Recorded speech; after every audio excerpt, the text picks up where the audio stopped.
Assalamualaikum warahmatullahi wabarakatuh. Hari ini kita sama-sama tadarus pada juz ke-10.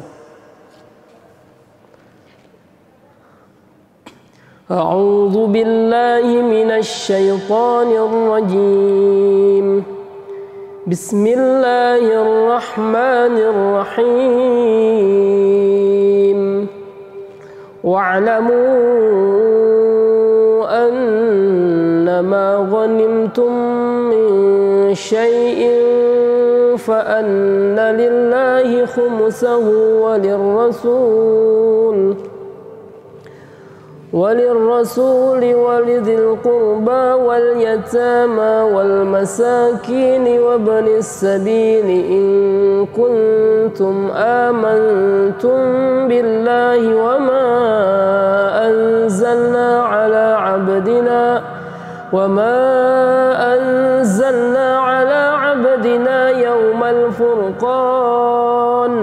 يوم الفرقان يوم التقى الجمعان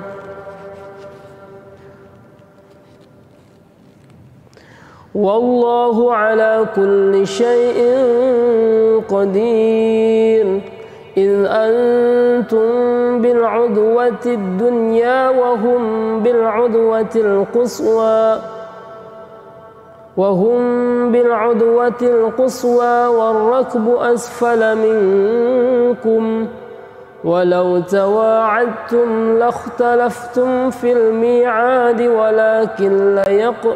ولكن ليقضي الله أمرا كان مفعولا ليهلك من هلك عن بينة ويحيى من حي عن بينة وإن الله لسميع عليم إذ يريكهم الله في منامك قليلا ولو أراكهم كثيرا لفشلتم ولتنازعتم في الأمر ولكن الله سلم إنه عليم بذات الصدور وإذ يريكموهم إذ التقيتم في أعينكم قليلا ويقلل لكم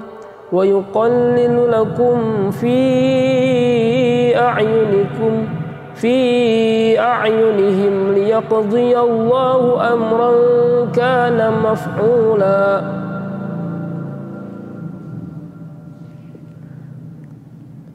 ويقللكم في أعينهم ليقضي الله أمرا كان مفعولا وإلى الله ترجع الأمور يا أيها الذين آمنوا إذا لقيتم فئة فاثبتوا واذكروا الله كثيرا لعلكم تفلحون وأطيعوا الله ورسوله ولا تنازعوا فتفشلوا وتذهب ريحكم واصبروا إن الله مع الصابرين ولا تكونوا كالذين خرجوا من ديارهم بطرا ورئاء الناس ويصدون عن سبيل الله والله بما يعملون محيط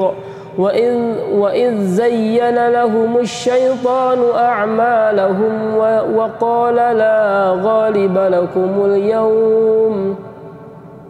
وقال لا غالب لكم اليوم من الناس وإني جار لكم فلما تراءت الفئتان نقص على عقبيه وقال إني بريء منكم إني أرى ما لا ترون إني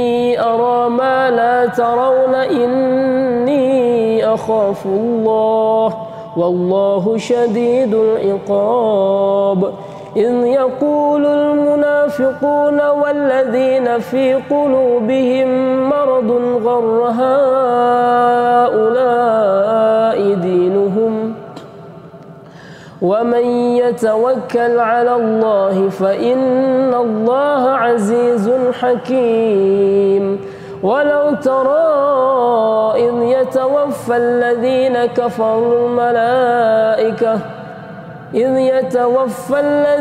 كفروا الملائكة يضربون وجوههم وأدبارهم وذوقوا عذاب الحريق ذلك بما قدمت أيديكم وأن الله ليس بظلام للعبيد كدأب آل فرعون والذين من قبلهم كفروا بآيات الله فأخذهم الله بذنوبهم إن الله قوي شديد العقاب.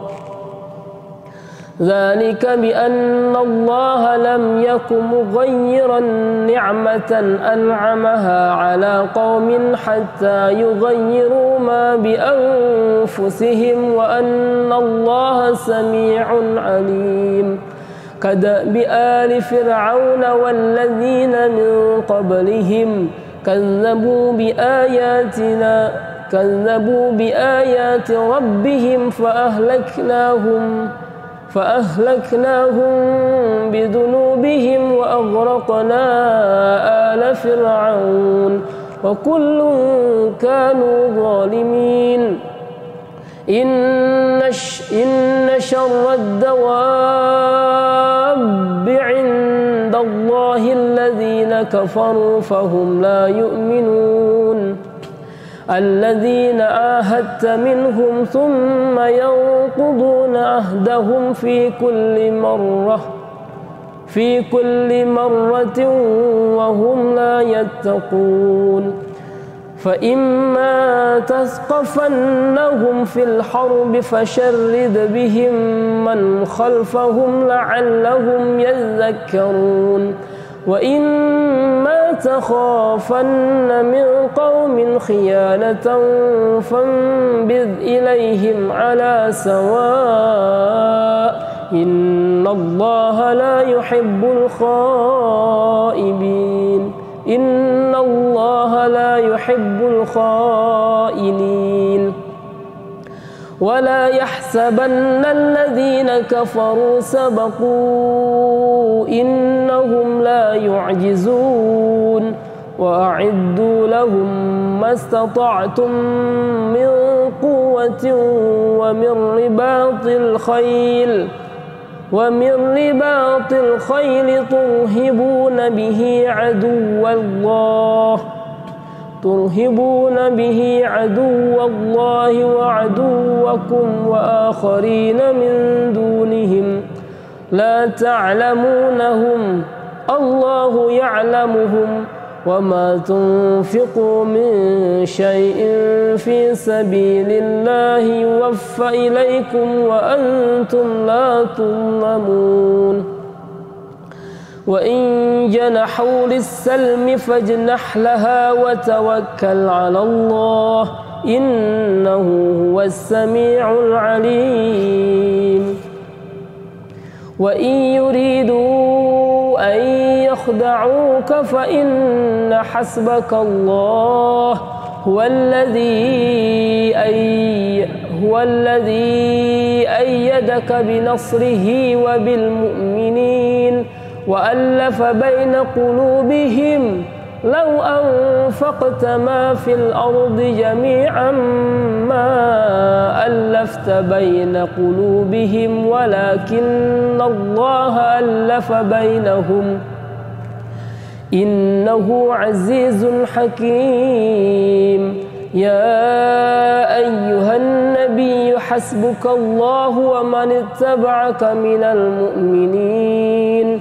يا أيها النبي حرض المؤمنين على القتال إن يكن منكم 20 صابرون يغلبوا 200 وإن يكن منكم 100 يغلبوا 1000 من الذين كفروا بأنهم قوم لا يفقهون الآن خفف الله عنكم وعلم أن فيكم ضعفا فإن يكن منكم 100 صابرة يغلبوا 200 وإن يكن منكم 1000 يغلبوا 2000 بإذن الله والله مع الصابرين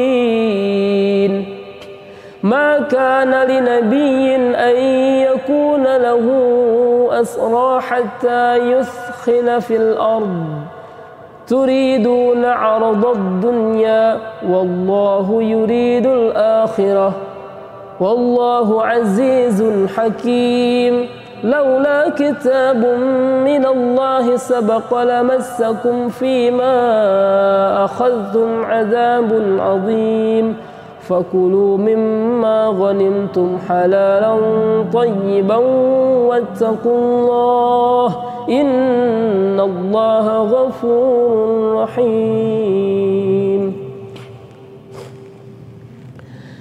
يا أيها النبي قل لمن في أيديكم من الأسرى إن يعلم الله في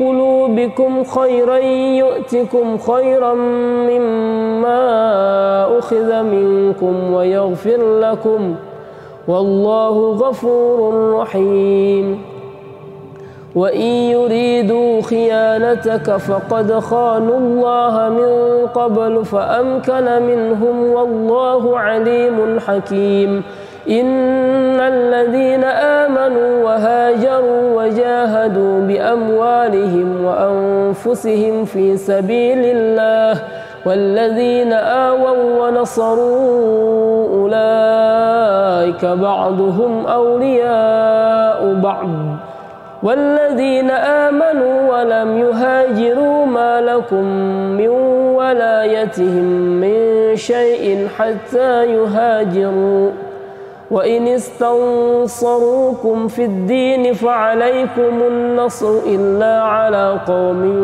بينكم وبينهم ميثاق والله بما تعملون بصير والذين كفروا بعضهم أولياء بعض إلا تفعلوه تكن فتنة في الأرض وفساد كبير والذين آمنوا وهاجروا وجاهدوا في سبيل الله والذين آووا ونصروا أولئك هم المؤمنون حقا لهم مغفرة ورزق كريم والذين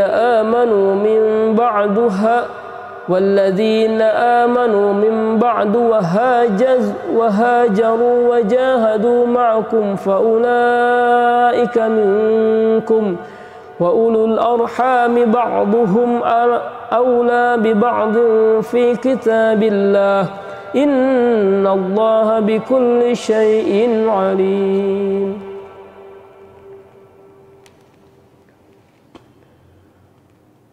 أعوذ بالله من الشيطان الرجيم براءة من الله ورسوله إلى الذين عاهدتم من المشركين فسيحوا في الأرض 4 أشهر واعلموا أنكم غير معجز الله وإن الله مخزي الكافرين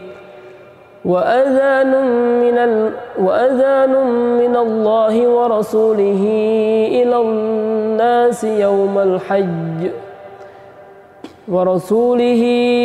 إلى الناس يوم الحج الأكبر أن الله بريء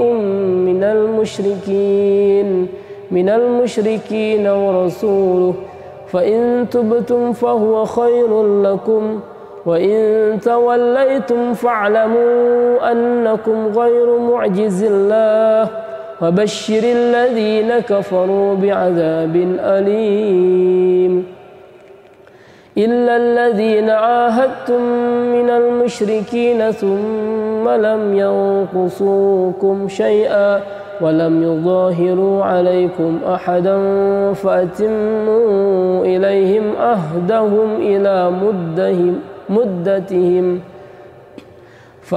فأتموا إليهم عهدهم إلى مدتهم وإن الله يحب المتقين فإذا انسلخ الأشهر الحرم فاقتلوا المشركين حيث وجدتموهم وخذوهم واحصروهم واقعدوا لهم كل مرصد فإن تابوا وأقاموا الصلاة وآتوا الزكاة فخلوا سبيلهم إن الله غفور رحيم وإن أحد من المشركين استجارك فأجره حتى يسمع كلام الله ثم أبلغه مأمنه ذلك بأنهم قوم لا يعلمون كيف يكون للمشركين عهد عند الله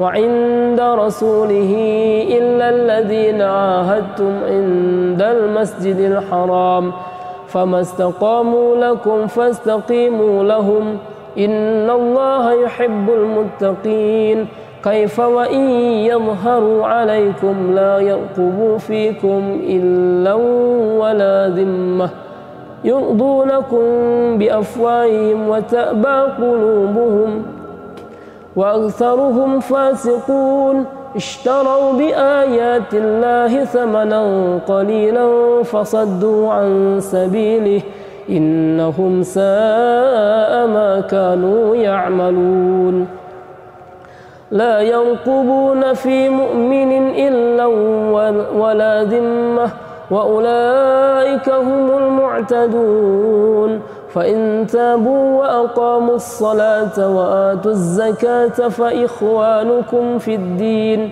ونفصل الآيات لقوم يعلمون وإن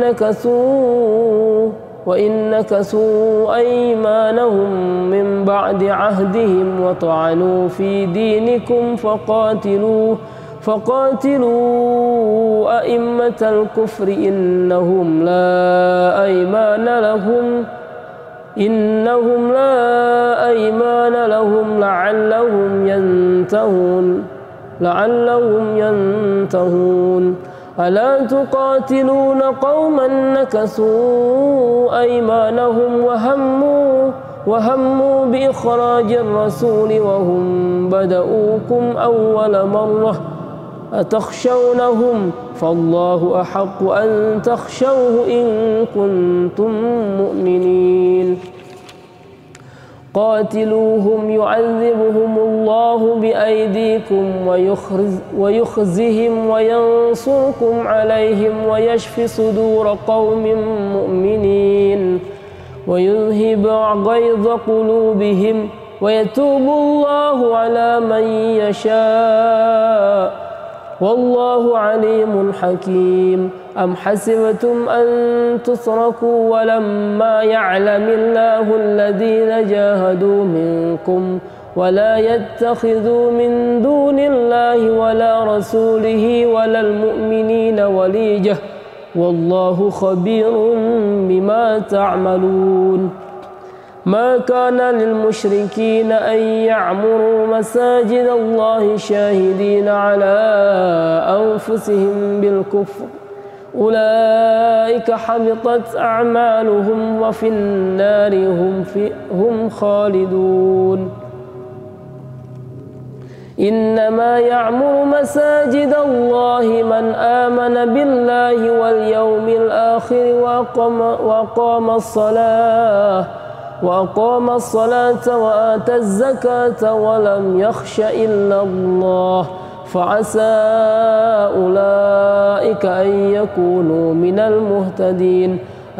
أجعلتم سقاية الحاج وعمارة المسجد الحرام كمن آمن بالله واليوم الآخر وجاهد في سبيل الله لا يستوون عند الله والله لا يهدي القوم الظالمين. الذين آمنوا وهاجروا وجاهدوا في سبيل الله بأموالهم وأنفسهم أعظم درجة عند الله وأولئك هم الفائزون. يبشرهم ربهم برحمة منه ورضوان وجنات لهم فيها نعيم مقيم خالدين فيها أبدا إن الله عنده أجر عظيم. يا أيها الذين آمنوا لا تتخذوا آباءكم وإخوانكم أولياء إن استحبوا الكفر على الإيمان ومن يتولهم منكم فأولئك هم الظالمون. قل إن كان آباؤكم وأبناؤكم وإخوانكم وأزواجكم وعشيرتكم وأموال اقترفتموها وتجارة تخشون كسادها ومساكن ترضونها أحب إليكم من الله ورسوله وجهاد في سبيله فتربصوا حتى يأتي الله بأمره والله لا يهدي القوم الفاسقين. لقد نصركم الله في مواطن كثيرة ويوم حنين إذ أعجبتكم كثرتكم فلم تغن عنكم شيئا وضاقت عليكم الأرض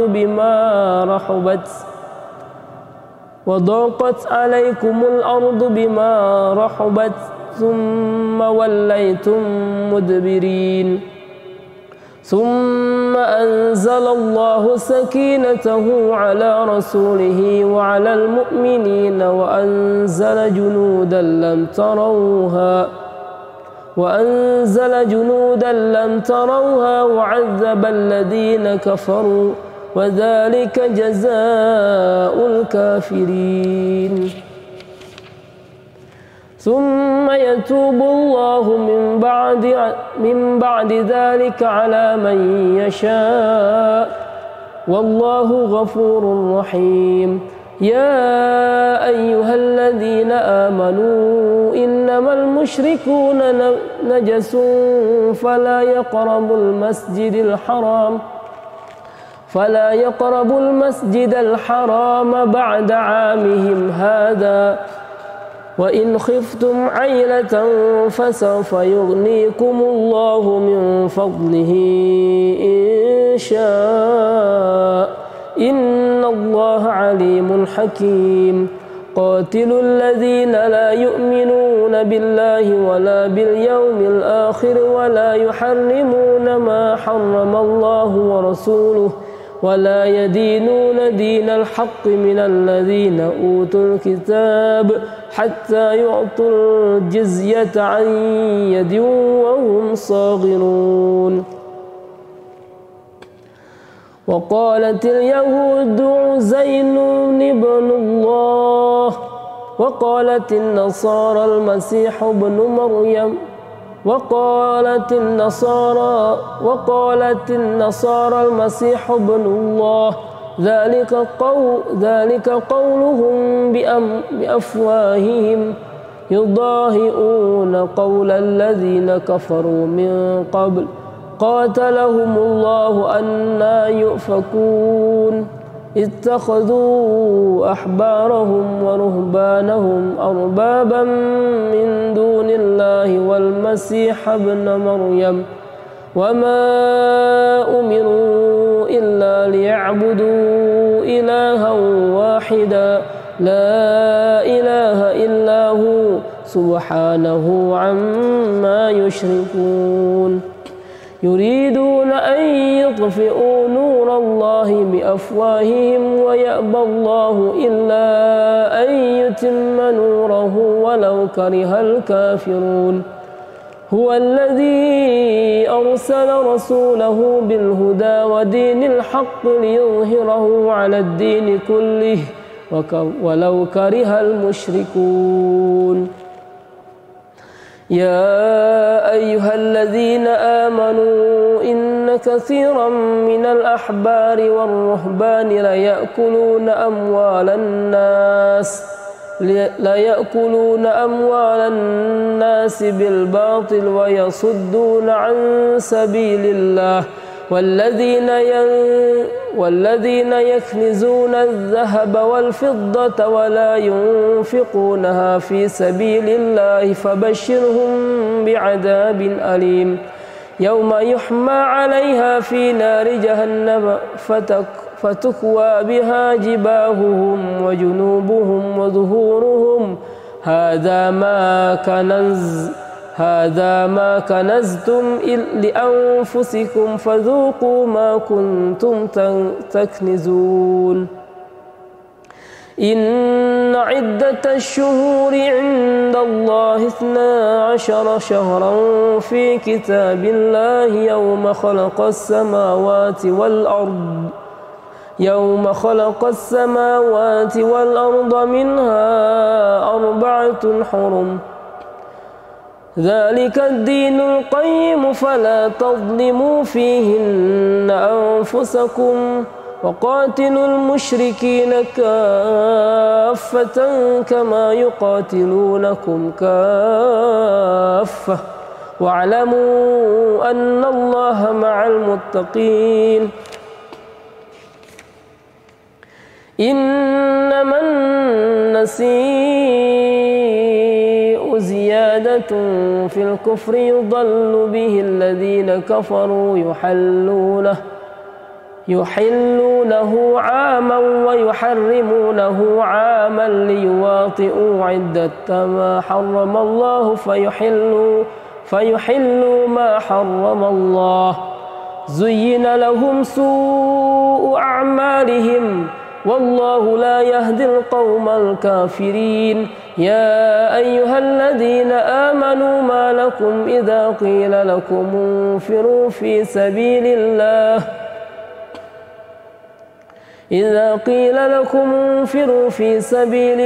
اثاقلتم إلى الأرض أرضيتم بالحياة الدنيا من الآخرة فما متاع الحياة الدنيا في الآخرة إلا قليل إلا تنفروا يعذبكم عذابا أليما ويستبدل قوما غيركم ولا تضروه شيئا والله على كل شيء قدير إلا تنصروه فقد نصره الله إذ أخرجه الذين كفروا ثاني اثنين إذ هما في الغار إذ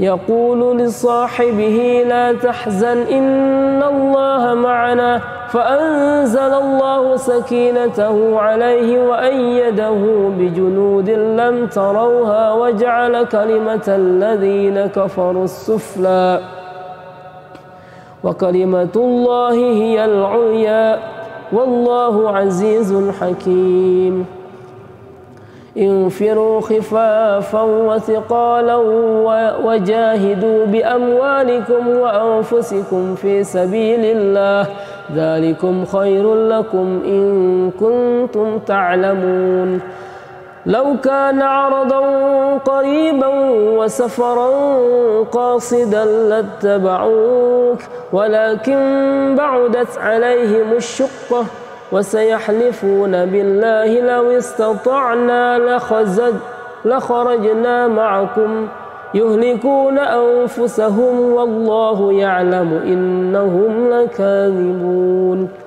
عفى الله عنك لم أذنت لهم حتى يتبين لك الذي صدقوا وتعلم الكاذبين. لا يستأذنك الذين يؤمنون بالله واليوم الآخر أن يجاهدوا بأموالهم وأنفسهم والله عليم بالمتقين. إنما يستأذنك الذين لا يؤمنون بالله واليوم الآخر وارتابت قلوبهم فهم في ريبهم يترددون. ولو أرادوا الخروج لأعدوا له عدة ولكن كره الله بعاثهم فثبطهم وقيل اقعدوا مع القاعدين.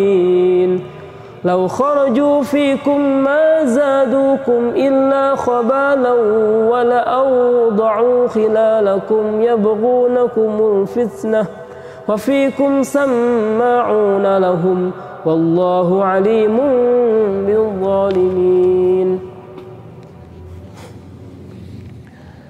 لقد ابتغوا الفتنة من قبل وقلبوا لك الأمور حتى جاء الحق وظهر أمر الله وهم كارهون. ومنهم من يقول ائذن لي ولا تفتني ألا في الفتنة سقطوا وإن جهنم لمحيطة بالكافرين.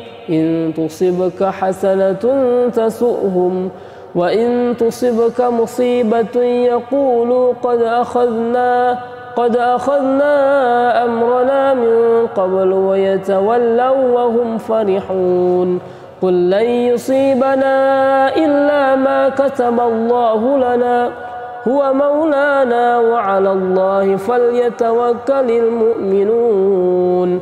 قل هل تربصون بنا إلا إحدى الحسنيين ونحن نتربص بكم أن يصيبكم الله بعذاب من عنده أو بأيدينا فتربصوا إنا معكم متربصون.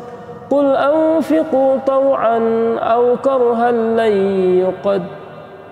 لن يتقبل منكم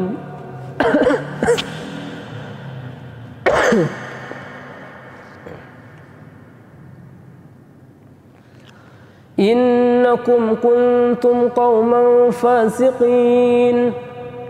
وما منعهم أن تقبل منهم نفقاتهم إلا أنهم كفروا بالله وبرسوله ولا يأتون الصلاة إلا وهم كسالى ولا ينفقون إلا وهم كارهون. فلا تعجبك أموالهم ولا أولادهم إنما يريد الله ليعذبهم بها في الحياة الدنيا وتزهق أنفسهم وهم كافرون. ويحلفون بالله إنهم لمنكم وما هم منكم ولكنهم قوم يفرقون.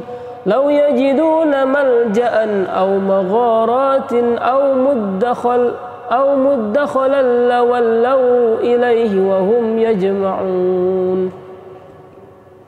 ومنهم من يلمزك في الصدقات فإن أعطوا منها رضوا وإن لم يعطوا منها إذا هم يسخطون.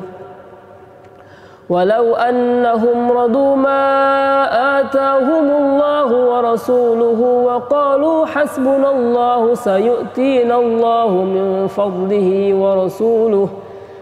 فضله ورسوله إنا إلى الله راغبون. إنما الصدقات للفقراء والمساكين والعاملين عليها والمؤلفة قلوبهم وفي الرقاب والغارمين وفي سبيل الله وابن السبيل فريضة من الله والله عليم حكيم. ومنهم الذين يؤذون النبي ويقولون هو أذن قل أذن خير لكم يؤمن بالله ويؤمن للمؤمنين ورحمة للذين آمنوا منكم والذين يؤذون رسول الله لهم عذاب أليم. يحلفون بالله لكم ليرضوكم والله ورسوله أحق أن يرضوه إن كانوا مؤمنين. ألم يعلموا أنه من يحادد الله ورسوله فأن له نار جهنم خالدا فيها ذلك الخزي العظيم. يحذر المنافقون أن تنزل عليهم سورة تنبئهم بما في قلوبهم قل استهزئوا إن الله مخرج ما تحذرون. ولئن سألتهم ليقولن إنما كنا نخوض ونلعب قل أبالله وآياته ورسوله كنتم تستهزئون. لا تعتذروا قد كفرتم بعد إيمانكم إن نعف عن طائفة منكم نعذب طائفة بأنهم كانوا مجرمين. المنافقون والمنافقات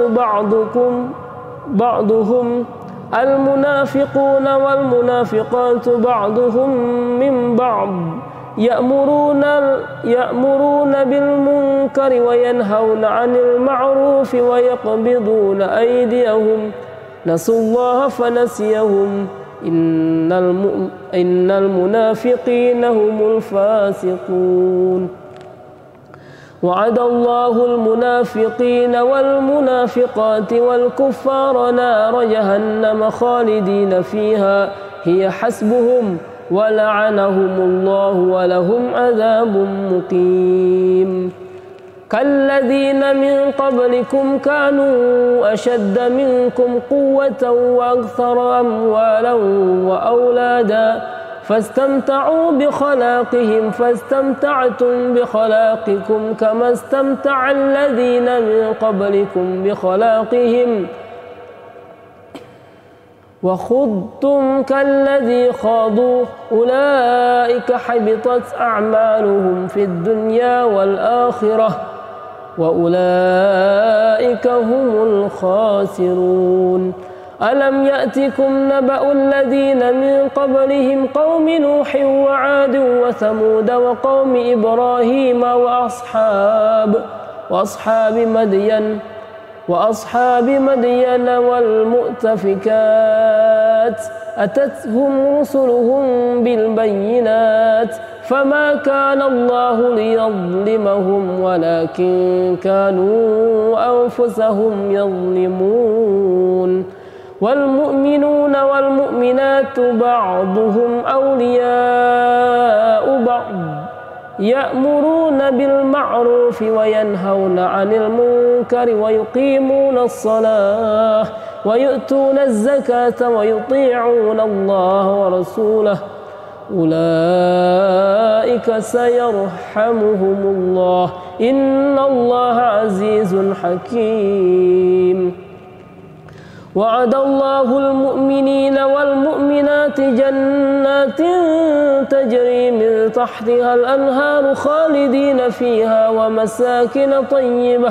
ومساكن طيبة في جنات عدن ورضوان من الله أكبر ذلك هو الفوز العظيم. يا أيها النبي جاهد الكفار والمنافقين واغلظ عليهم ومأواهم جهنم وبئس المصير يحلفون بالله ما قالوا ولقد قالوا كلمة الكفر وكفروا بعد إسلامهم وهموا بما لم ينالوا وما نقموا إلا أن أغناهم الله ورسوله من فضله فإن يتوبوا يك خيرا لهم وإن يتولوا يعذبهم الله عذابا أليما في الدنيا والآخرة وما لهم في الأرض من ولي ولا نصير ومنهم من عاهد الله لئن آتانا من فضله لنصدقن ولنكونن من الصالحين فلما آتاهم من فضله بخلوا به وتولوا وهم معرضون فأعقبهم نفاقا في قلوبهم إلى يوم يلقونه بما أخلفوا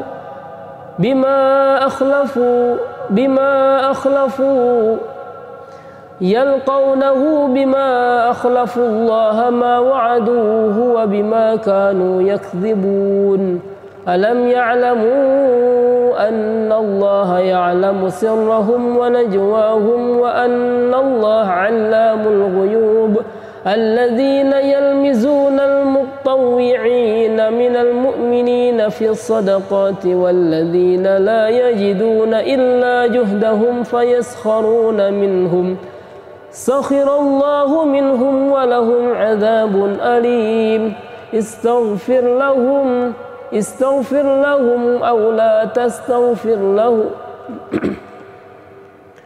استغفر لهم أو لا تستغفر لهم إن تستغفر لهم 70 مرة فلن يغفر الله لهم ذلك بأنهم كفروا بالله ورسوله والله لا يهدي القوم الفاسقين فرح المخلفون بمقعدهم خلاف رسول الله وكرهوا أن يجاهدوا بأموالهم وأنفسهم في سبيل الله وقالوا لا تنفروا في الحر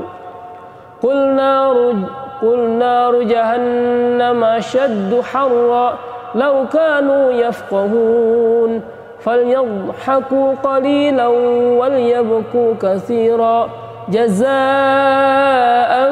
بما كانوا يكسبون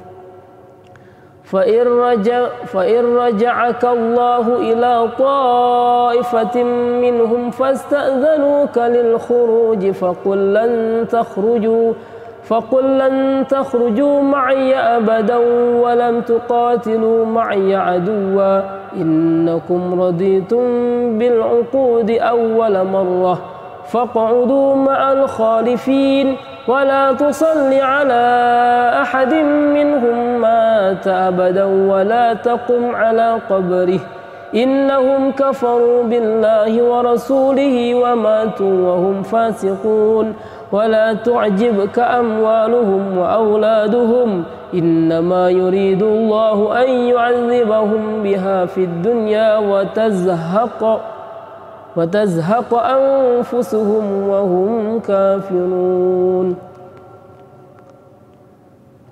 وإذا أنزلت سورة أن آمنوا بالله وجاهدوا مع رسوله استأذنك أولو الطول منهم وقالوا ذرنا نكن مع القاعدين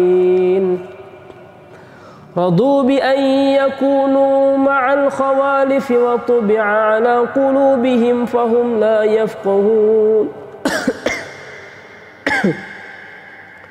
لكن الرسول والذين آمنوا معه جاهدوا بأموالهم وأنفسهم وأولئك لهم الخيرات وأولئك هم المفلحون أعد الله لهم جنات تجري من تحتها الأنهار خالدين فيها ذلك الفوز العظيم وجاء المعذرون من الأعراب ليؤذن لهم وقعد الذين كذبوا الله ورسوله سيصيب الذين كفروا منهم عذاب أليم ليس على الضعفاء ولا على المرضى ولا على الذين لا يجدون ما ينفقون حرج إذا نصحوا لله ورسوله ما على المحسنين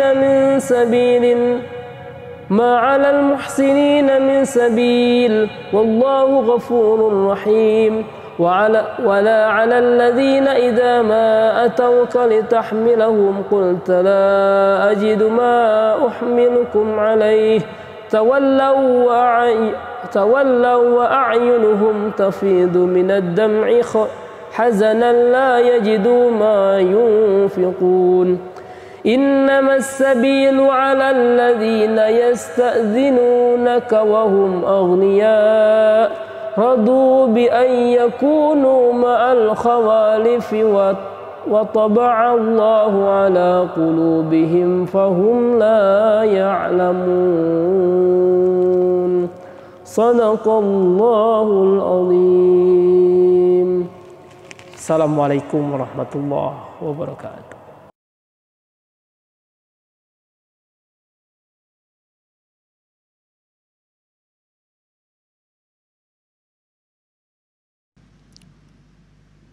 الإيمان والإسلام أشهد أن لا إله إلا الله وحده لا شريك له وأشهد أن محمدا عبده ورسوله لا نبي بعده اللهم صل على محمد وعلى آله وأصحابه رسول الله أجمعين أما بعد. Pemirsa, hadirin dan hadirat yang dimuliakan Allah, pertama dan utama sekali, mari sama-sama kita menghaturkan puji beserta syukur kehadirat Allah Subhanahu wa Ta'ala yang tak henti-hentinya melimpahkan rahmat. Kita masih bisa menambah amal kita, masih bisa memperdalam ilmu agama kita di bulan suci Ramadan yang agung dan mulia ini.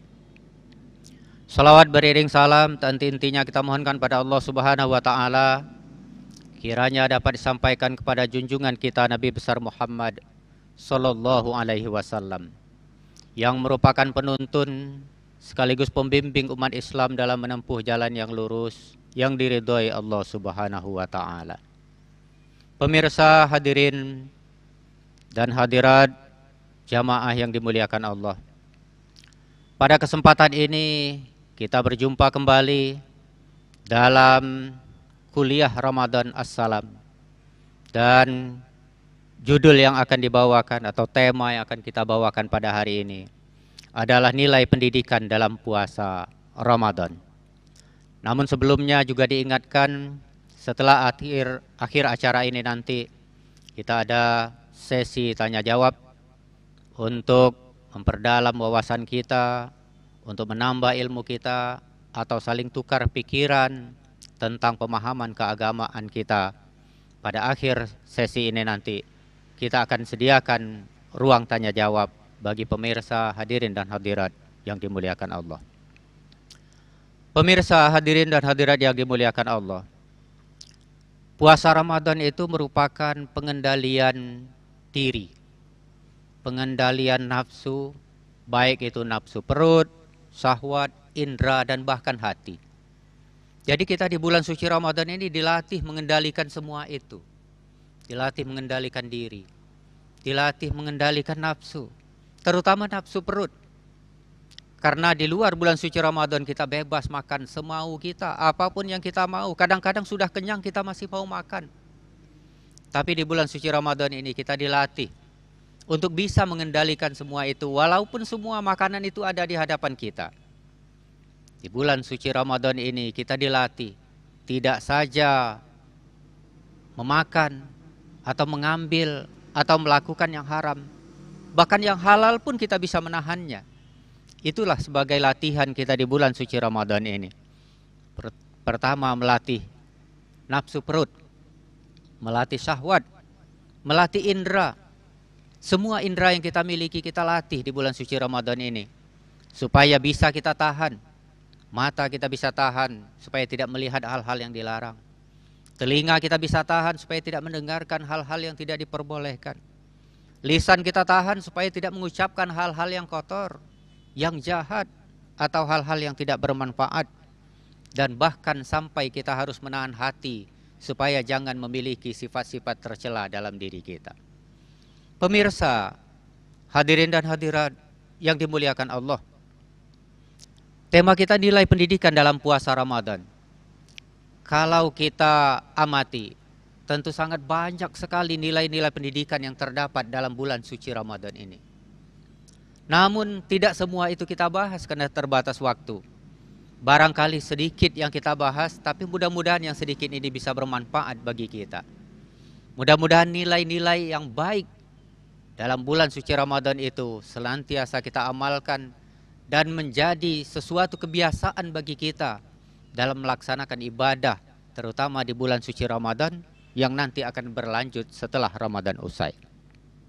Pemirsa, hadirin dan hadirat yang dimuliakan Allah, adapun nilai-nilai pendidikan dalam puasa Ramadan, yang pertama yaitu melatih jiwa sabar dalam diri kita, atau tabah dalam diri kita, dan bahkan tahan uji.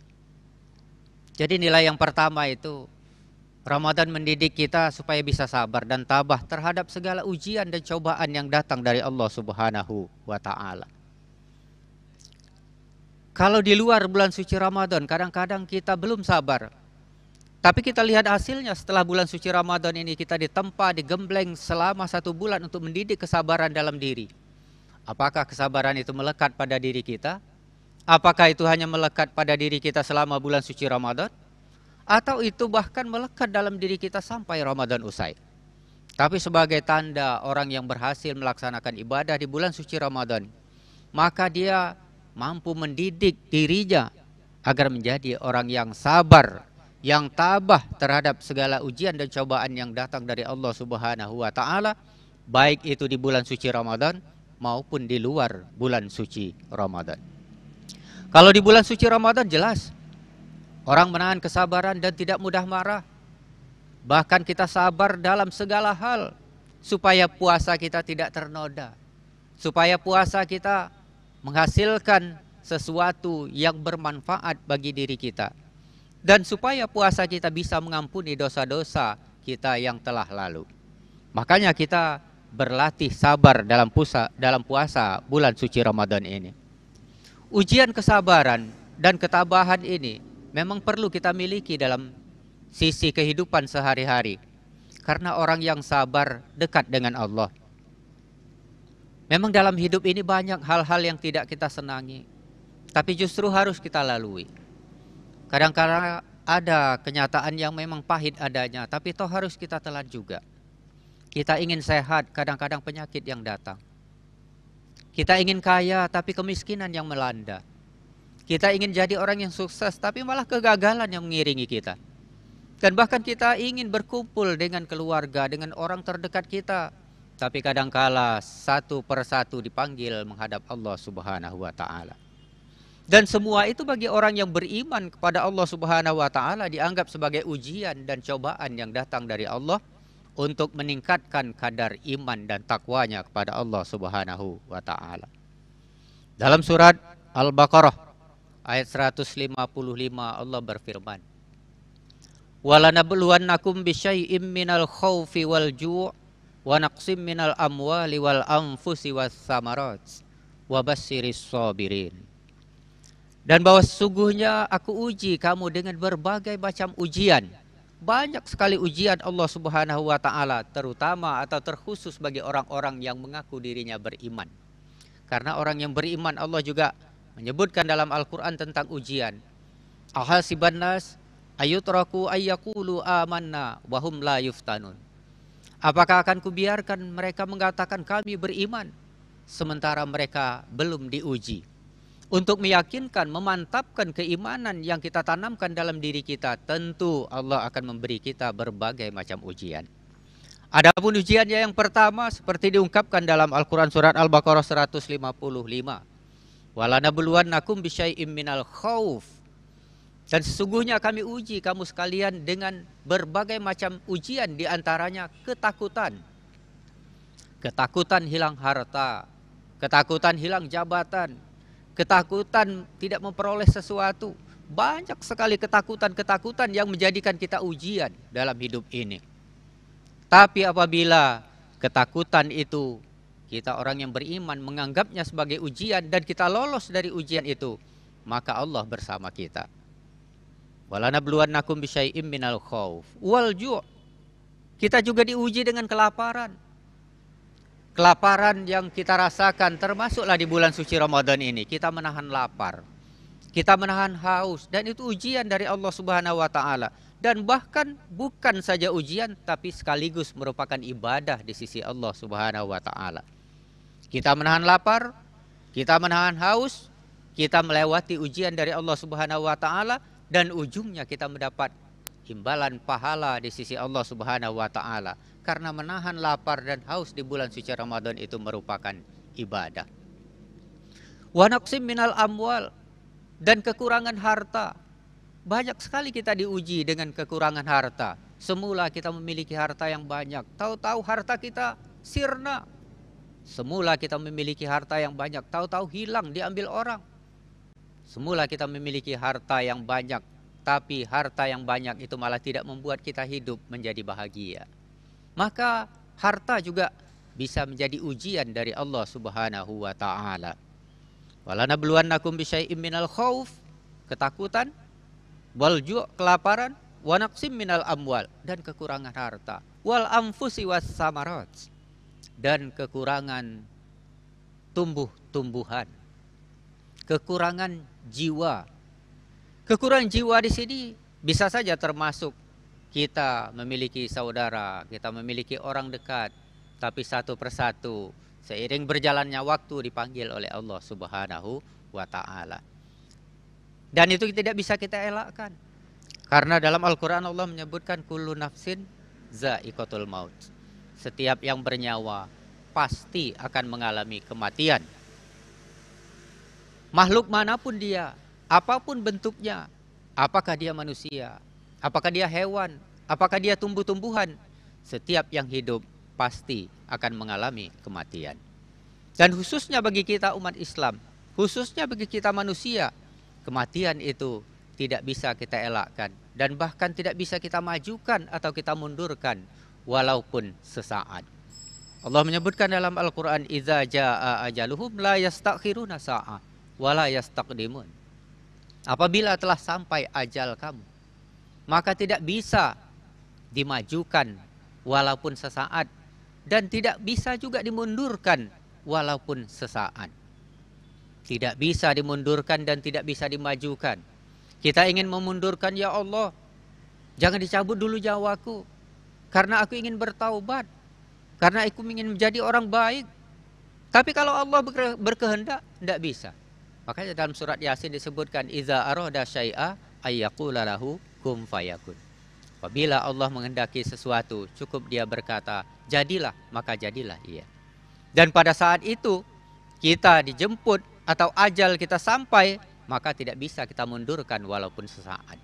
Dan tidak bisa juga dimajukan walaupun sesaat. Ya Allah, aku sakit sudah lama, tolong cabut nyawaku ya Allah. Tidak juga bisa kalau Allah belum berkehendak.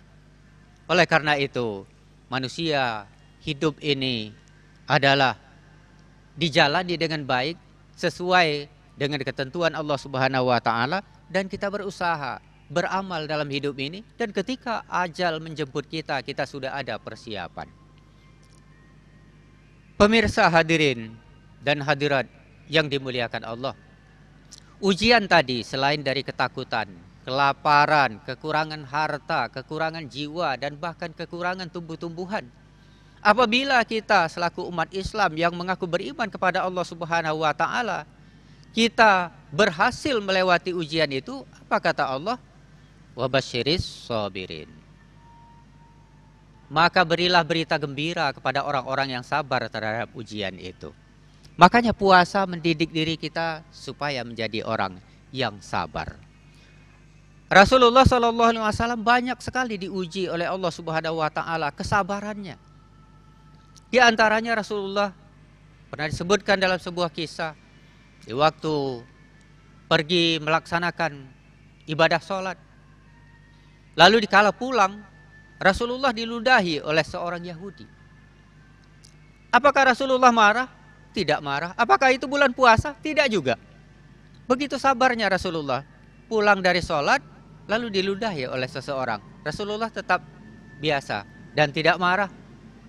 Lalu keesokan harinya, setelah pulang dari sholat, Rasulullah diludahi lagi oleh orang Yahudi itu. Dan sampai 3 hari berturut-turut Rasulullah lewat di depan rumahnya, lalu diludahi terus. Pada hari keempat, Rasulullah lewat lagi.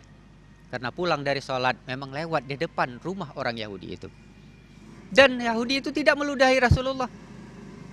Maka Rasulullah SAW bertanya, kemana orang yang sering meludahi saya setiap saya pulang sholat? Kalau kita di saat pulang sholat ada orang yang meludahi kita, tidak menunggu sehari atau 2 hari, hari itulah mungkin kita melampiaskan kemarahan kita. Tapi Rasulullah sudah 3 hari diludahi oleh orang Yahudi ketika dia pulang sholat, malah dia tidak marah sama sekali. Dan bahkan Rasulullah bertanya ketika hari keempat, kenapa dia tidak meludahi saya lagi? Kenapa tidak ada lagi orang yang meludahi itu? Ditanyakanlah kepada orang sekitar. Apa jawabnya? Ya Rasulullah, orang yang sering meludahi Rasulullah ketika pulang sholat sekarang sedang sakit. Mendengar orang yang sering meludahi Rasulullah SAW ketika pulang dari sholat, orang itu sakit, Rasulullah buru-buru pulang ke rumah. Apa yang dilakukan Rasulullah? Mengambil makanan, mengambil roti, lalu dibawa ke rumah orang itu. Sampai di rumah orang itu, Rasulullah mengucapkan salam, Assalamualaikum. Tidak menjawab, karena bukan Islam. Terus diketuk lagi, karena tidak menjawab, lalu Rasulullah masuk. Dan ketika Rasulullah masuk, dilihat orang itu sedang sakit. Maka apa yang dikatakan Rasulullah? Saya hanya bisa menjenguk dan membawa beberapa makanan, dan makanlah ini, semoga sakitmu lekas sembuh. Begitu indahnya, begitu mulianya hati Rasulullah SAW. Begitu sabarnya Rasulullah SAW menghadapi ujian dan cobaan dari orang yang menyakitinya. Nah sekarang sabar itu kita latih dalam puasa Ramadan ini. Kalau kita bisa sabar, walaupun tidak sesabar Rasulullah, setidak-tidaknya kita bisa menahan amarah kita dalam kehidupan sehari-hari. Karena ada kata orang, sekali sabar, 2 kali saya masih sabar, 3 kali saya masih sabar, 4 kali tidak sabar lagi karena sabar ada batasnya. Padahal dalam Islam kalau memang kita sabar, tidak ada batasnya. Sampai kapanpun kita tetap bersabar. Makanya ujian kesabaran itu merupakan ujian yang berat. Dan akan kita lalui ujian kesabaran itu di saat-saat kita melaksanakan ibadah di bulan suci Ramadan yang agung ini. Pemirsa, hadirin dan hadirat, jamaah yang dimuliakan Allah. Nilai puasa yang pertama adalah mendidik jiwa kita agar menjadi jiwa yang sabar dan tabah terhadap segala ujian dan cobaan yang datang dari Allah Subhanahu wa taala.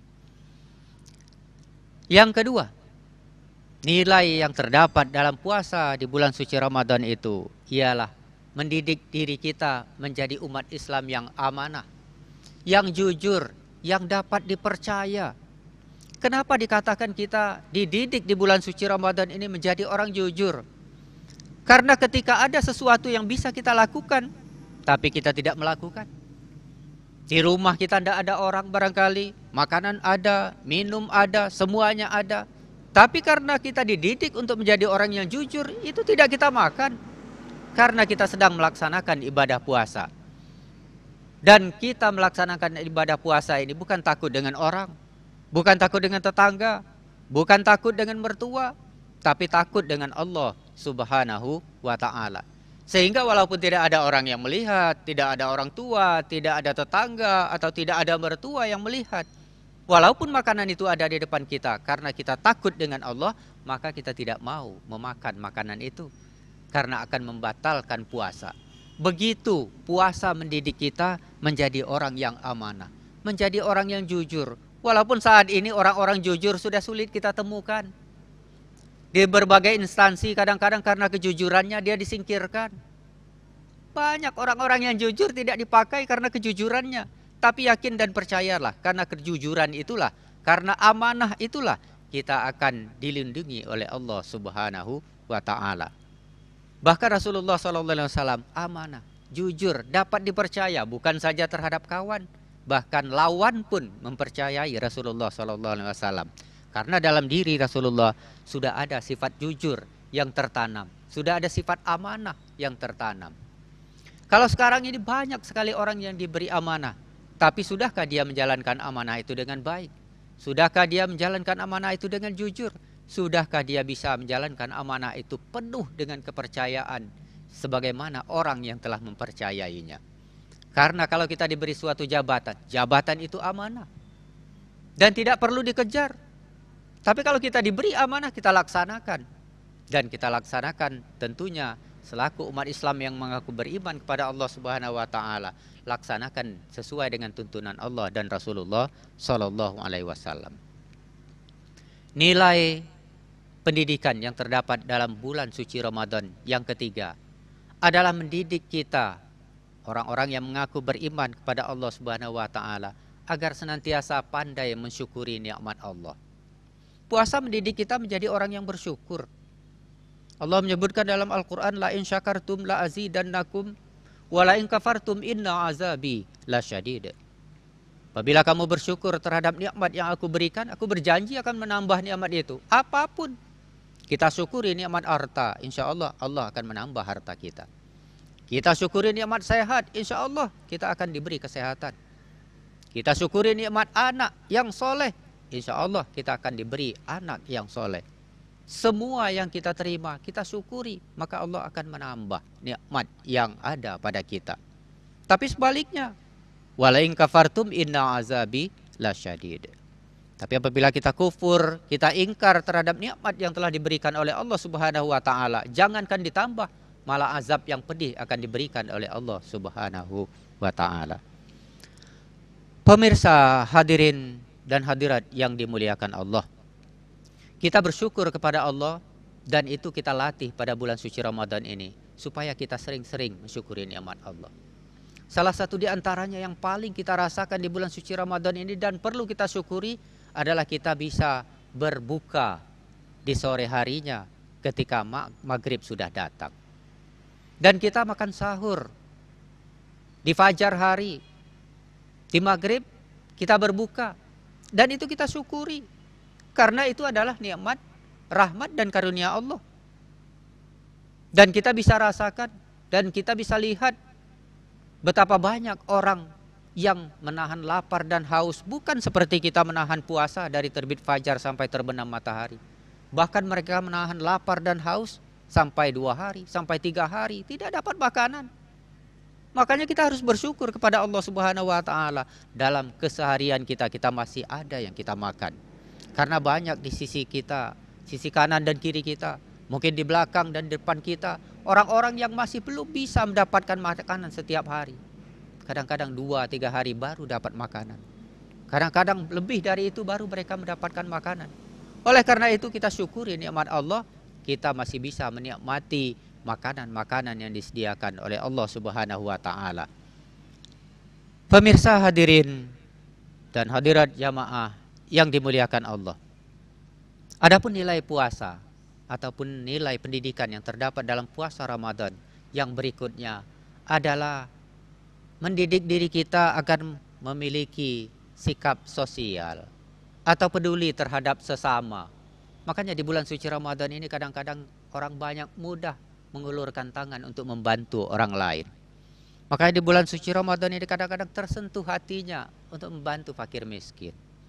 Bahkan di bulan suci Ramadan ini tanpa dia sadari dia mau saja mengeluarkan sesuatu untuk membantu orang-orang yang membutuhkan.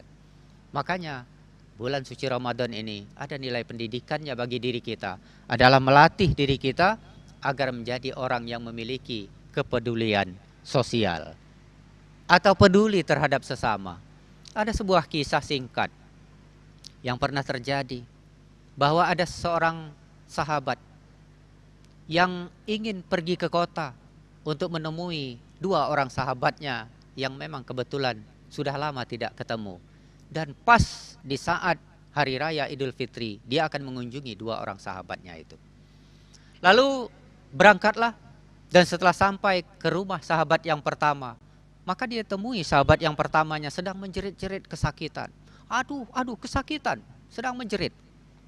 Lalu ditemui, wahai saudaraku, wahai sahabatku, apa yang terjadi pada dirimu sehingga di hari raya ini engkau menjerit-jerit kesakitan? Apa yang dikatakan oleh orang pertama atau sahabat pertama? Saya kelaparan.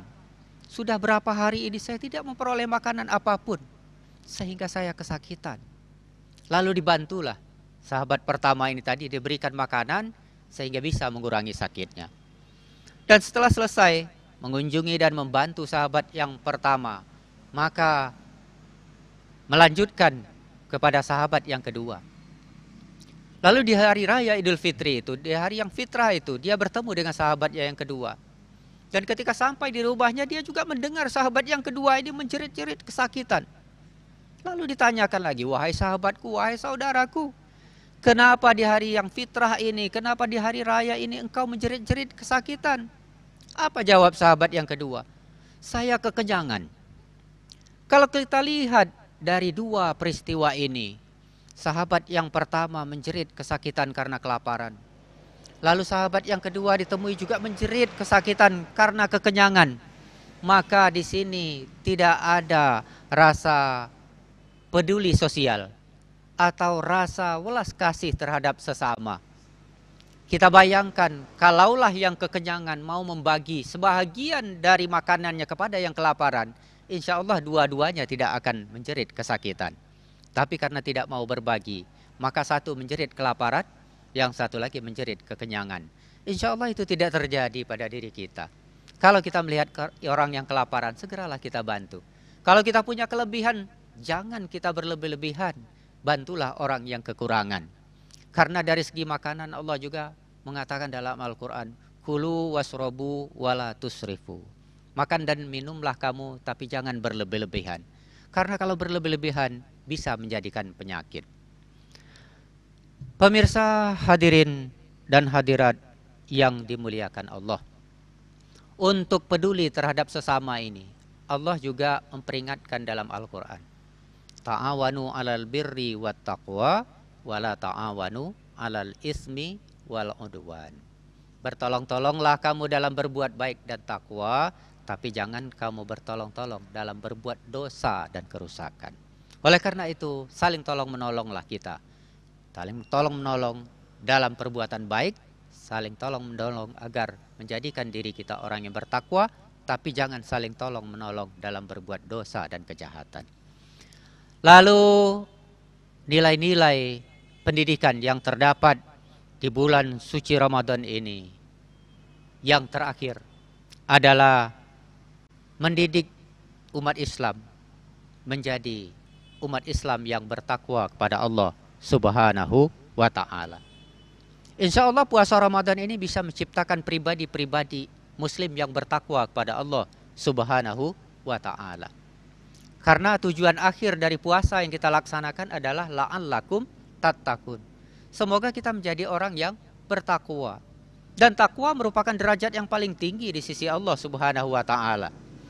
Karena orang Islam itu mempunyai tingkat atau derajat ketakwaan yang dimulai dari yang pertama adalah Islam terlebih dahulu.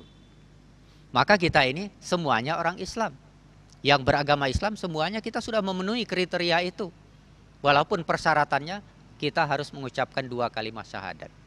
Tanda kita orang Islam. Lalu yang kedua, kalau kita naikkan tingkatnya adalah umat Islam yang beriman. Namanya mukmin. Yang pertama muslim, yang kedua mukmin. Kemudian yang ketiga, kalau kita mau meningkatkan lagi, tingkat yang ketiga adalah muhsin. Muhsin, orang yang selalu berbuat baik. Orang yang selalu melakukan yang terbaik di permukaan bumi ini. Baik bagi dirinya, baik bagi saudaranya, baik bagi masyarakatnya, baik bagi semua orang. Muhsin, kata dasarnya ihsan. Anta'budallah ka'annaka tarahu fa'innahu fa'illam takun tarahu fa'innahu yaraka. Engkau mengabdi kepada Allah seolah-olah engkau melihat Allah. Beribadah kepada Allah seolah-olah melihat Allah. Tapi jika engkau tidak melihat Allah, yakinlah Allah melihat engkau. Makanya ketika kita yakin Allah melihat kita, tentu kita akan berbuat yang ihsan. Tentu kita akan berbuat yang baik. Makanya umat Islam tingkat pertama itu adalah muslim. Tingkat kedua mukmin atau beriman, orang Islam yang beriman. Tingkat ketiga adalah muhsin atau ikhlas. Tingkat keempat, kemudian yang tingkat kelima adalah muttaqin. Jadi Islam, iman, ihsan, ikhlas, dan muttaqin. Dan muttaqin adalah takwa, derajat yang paling tinggi di sisi Allah Subhanahu wa ta'ala. Bahkan Allah menyebutkan dalam surat Al-Hujurat ayat 13, Inna akramakum indallahi atqakum. Sesungguhnya orang yang mulia di sisi Allah di antara kamu adalah orang yang paling takwa di antara kamu. Bukan orang yang paling kaya, bukan orang yang paling gagah, bukan orang yang paling hebat, bukan orang yang paling banyak memiliki harta, tapi orang yang paling mulia di sisi Allah adalah orang yang paling takwa di antara kamu. Pemirsa, hadirin dan hadirat, jamaah yang dimuliakan Allah. Orang-orang yang bertakwa, sebagaimana tujuan akhir dari puasa, tentu akan memperoleh berbagai macam kelebihan dan keutamaan. Di antaranya disebutkan dalam surat At-Talaq ayat 2 dan 3. Wa may yattaqillaha yaj'al lahu makhraja wa yarzuqhu min haitsu la yahtasib. Barang siapa benar-benar bertakwa kepada Allah, Allah akan memberikan jalan keluar dari kesulitan. Apa saja kesulitannya akan diberikan jalan keluar oleh Allah Subhanahu wa taala, tapi dengan syarat bertakwa kepada Allah Subhanahu wa taala. Kesulitan apa saja? Terutama berkaitan dengan rezeki, wa yarzuqhu min haitsu la yahtasib. Dan Allah akan memberikan rezeki dengan cara tidak diduga-duga. Tanpa kita duga-duga rezeki itu datang sendiri. Kenapa? Karena takwa kita kepada Allah Subhanahu wa ta'ala. Kemudian orang yang bertakwa juga Allah akan berikan barokah. Allah akan bukakan pintu barokah. Sebutkan dalam Al-Quran, surat Al-A'raf 96. Walau anna ahlal qura amanu wattaqau la fatahna alaihim barakatim minas sama'i wal ard walakin kazzabu fa akhaznahum bima kanu yakzibun. Kalaulah sekiranya penduduk suatu negeri, suatu kaum benar-benar beriman dan bertakwa kepada Allah, maka kami akan bukakan pintu barokah, baik yang datang dari langit maupun yang datang dari perut bumi. Walakin kazzabu fa akhaznahum bima kanu yakzibun. Tapi mereka mendustakan. Mereka tidak mau menerima. Mereka ingkar. Maka yang datang adalah azab sesuai dengan apa yang mereka perbuat. Oleh karena itu, kalau kita benar-benar bertakwa kepada Allah, jalan keluar dari kesulitan akan diberikan. Rezeki akan diberikan dengan tidak diduga-duga.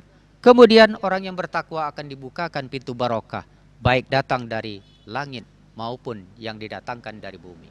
Dan yang terakhir, orang-orang yang bertakwa, Allah juga akan sediakan surga dan tidak tanggung-tanggung. Takwa hadiahnya adalah surga. Sebagaimana yang pernah disebutkan, wasari'u ila maghfiratin mir rabbikum wa jannatin arduhas samawati wal ard uiddat lil muttaqin. Dan bersegeralah kamu kepada ampunan Tuhanmu dan surganya yang luasnya seluas langit dan bumi. Uiddat lil muttaqin, disediakan untuk orang-orang yang bertakwa kepada Allah Subhanahu wa taala. Pemirsa, hadirin dan hadirat yang dimuliakan Allah. Inilah setidak-tidaknya sebahagian dari nilai-nilai pendidikan yang ada pada bulan suci Ramadan atau pada bulan puasa Ramadan ini. Walaupun nilai-nilai ini tentunya banyak, tapi mengingat waktu, barangkali ada beberapa nilai yang bisa kita sampaikan pada saat ini. Yang pertama, puasa insya Allah mendidik diri kita menjadi orang yang sabar dan tabah terhadap ujian. Yang kedua, insya Allah puasa mendidik diri kita menjadi orang yang amanah, yang jujur, yang dapat dipercaya oleh siapa saja, terutama dipercaya oleh Allah Subhanahu wa Ta'ala. Kemudian puasa juga mendidik diri kita menjadi umat Islam yang pandai mensyukuri nikmat Allah. Dan yang berikutnya, puasa insya Allah mendidik diri kita menjadi orang yang peduli terhadap sesama. Dan terakhir, tentu puasa mendidik kita menjadi pribadi-pribadi muslim yang bertakwa kepada Allah Subhanahu wa Ta'ala. Pemirsa hadirin dan hadirat yang dimuliakan Allah, barangkali itu beberapa poin berkaitan dengan tema nilai-nilai pendidikan yang ada pada bulan puasa atau yang ada pada saat kita melaksanakan ibadah puasa di bulan suci Ramadan ini. Barangkali ini yang dapat kami sampaikan. Lebih dan kurang kami mohon maaf. Billahi taufiq wal hidayah. Wassalamualaikum warahmatullahi wabarakatuh.